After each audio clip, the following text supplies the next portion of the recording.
Halloween has always been my favorite night of the year. The costumes, the chill in the air, the thrill of something unknown hiding in the dark. But last Halloween, something happened, something I can't explain. I haven't talked about it before, but tonight, I'm going to tell you what I saw. And after this, you might never want to spend Halloween night alone again. I remember it like it was yesterday. It was Halloween night, and I was supposed to meet up with friends for a party. But as soon as I got to the place, I realized I'd left my phone at home. I had to go back and get it, just a quick detour.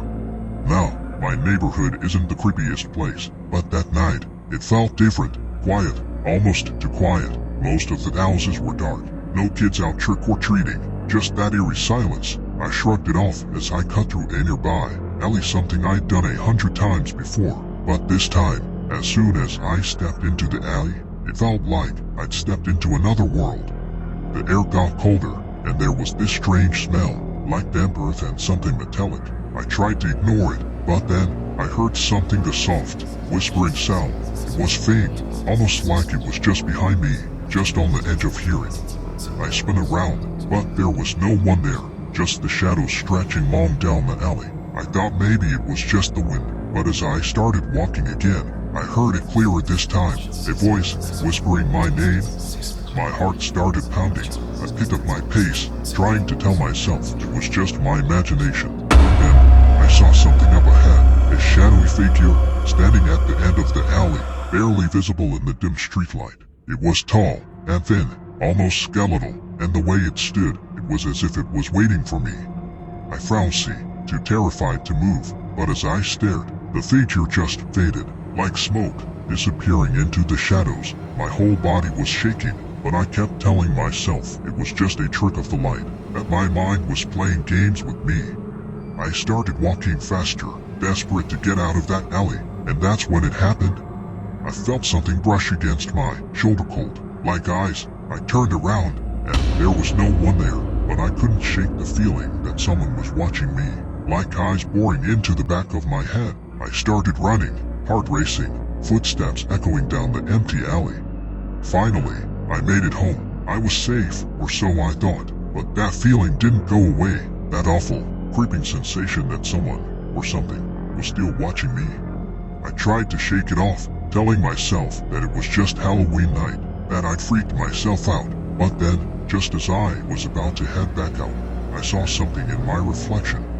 I was standing in front of my hallway mirror, reaching for my jacket, and for just a second, I saw a shadow standing right behind me, its hand almost resting on my shoulder, like it was waiting for me to notice.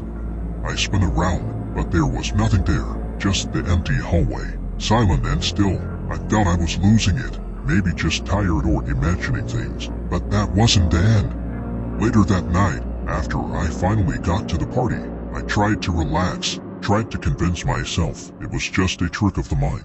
But every time I glanced into a mirror, I caught a glimpse of that shadow, just a faint outline, like it was following me, moving with me, always just out of sight. It was like it had attached itself to me, like I brought it back from that alley, and no matter how hard I tried, I couldn't shake it. The worst part, when I got home that night, I found a handprint on my bedroom window. It was faint, smeared, almost as if someone, or something, had been watching from the outside, pressing its cold hand against the glass, staring in.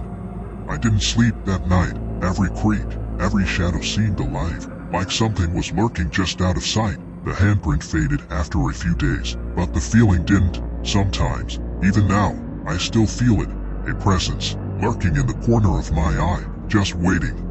So, if you're out on Halloween night, or walking alone down a dark alley, remember this story, because sometimes, it's not just your imagination, sometimes, something follows you home. So, if you're still listening, take my advice, be careful where you walk, especially on Halloween night. You never know what might be lurking in the shadows, waiting for you, and if you ever feel a chill, or hear a whisper when no one's around, well, you might just have your own Halloween story to tell. If you want more stories like this, don't forget to subscribe and hit the notification bell. Until next time, stay safe and watch your back.